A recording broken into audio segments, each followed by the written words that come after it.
दोस्तों, आज हम आपको महात्मा बुद्ध की एक ऐसी कहानी सुनाने जा रहे हैं जो हमें यह शिक्षा देती है कि मारने वाले से अधिक बचाने वाले का अधिकार ज़्यादा होता है। एक दिन राजकुमार सिद्धार्थ अपने चचेरे भाई देवदत्त के साथ बाग में घूमने के लिए गए। जहाँ सिद्धार्थ कोमल हृदय बालक था, वही देवदत्त झगड़ालू व कठोर स्वभाव का था। सिद्धार्थ के सभी प्रशंसा करते थे, देवदत्त की प्रशंसा कोई नहीं करता था। इसलिए देवदत्त मन ही मन सिद्धार्थ से जलता था। जहाँ वे दोनों घूम रहे थे, उनसे थोड़ी ही दूरी पर एक हंस उड़ रहा था। उस हंस को देखकर सिद्धार्थ बहुत प्रसन्न हो रहा था। तभी देवदत्त ने कमान पर तीर चढ़ाया और उस हंस की ओर छोड़ दिया। तीर सीधा जाकर हंस को लगा, वह घायल हो गया और छटपटा कर नीचे गिर गया। सिद्धार्थ ने दौड़कर उस घायल हंस को उठाया।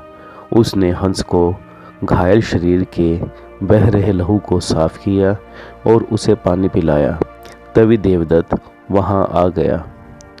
उसने क्रोध में सिद्धार्थ की ओर देखा और बोला, इस हंस को चुपचाप मुझे दे दो।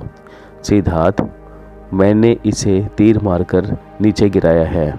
नहीं, सिद्धार्थ ने हंस की पीठ सहलाते हुए उत्तर दिया, मैं इस हंस को तुम्हें नहीं दे सकता।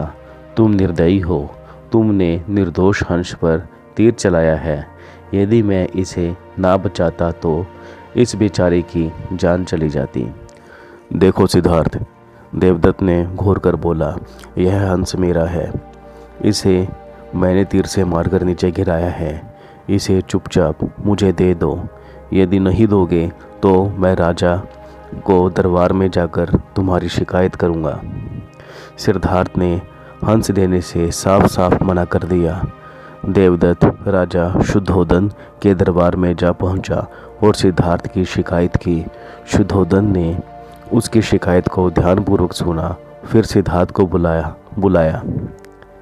कुछ ही देर में सिद्धार्थ हंस को लेकर राजदरबार में उपस्थित हो गए। राजदरबार में ऊंचे सिंहासन पर राजा शुद्धोधन बैठे थे। आसपास के नीचे आसनों पर राजमंत्री तथा अन्य पदाधिकारी बैठे थे। कई सैनिक हथियार लिए दरबार के निकट खड़े थे। शुद्धोधन के संकेत करने पर देवदत्त ने सिर झुकाकर बोले, महाराज, जो हंस इस समय सिद्धार्थ के पास है वह मेरा है। इसे मैंने तीर मारकर पृथ्वी पर गिराया था। सिद्धार्थ ने उसे उठाकर अपना अधिकार कर लिया है। यह हंस मेरा है, कृपया मुझे दिलवा जाए। राजा शुद्धोधन ने सिद्धार्थ की ओर देखा और बोलने का इशारा किया। सिद्धार्थ ने सिर झुकाकर शांत स्वर में कहा, महाराज, यह हंस निर्दोष है। यह बिना किसी को कष्ट पहुंचाए उड़ा जा रहा था। देवदत्त ने इसे तीर मारकर घायल कर दिया। मैंने इसका उपचार किया और उसके प्राण बचाए। मैं समझता हूँ कि प्राण लेने वाले से प्राण बचाने वाले का अधिकार ज़्यादा होता है। मैं आपसे प्रार्थना करता हूँ कि यह हंस मेरे पास रहने दिया जाए। मैं इसे बिल्कुल ठीक और स्वस्थ करके आकाश में उड़ा दूंगा। शुद्धोधन ने अपने सभासदों से विचार विमर्श किया। वे एक ही स्वर में बोले, महाराज, राजकुमार सिद्धार्थ का कहना बिल्कुल ठीक है। जीवन लेने वाले से बचाने वाले का अधिक अधिकार होता है। अतः हंस राजकुमार सिद्धार्थ के पास ही रहने दिया जाए। राजा शुद्धोधन ने सभासदों की बात मान ली।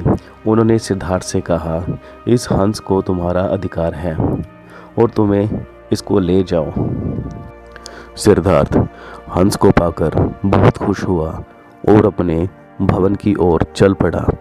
उसने प्रेम पूर्वक उस हंस का उपचार किया। जब वह बिल्कुल ठीक हो गया तो उसने उसे उसके घोंसले की तरफ उड़ा दिया। देवदत्त सिद्धार्थ से पहले ही ईर्ष्या करता था।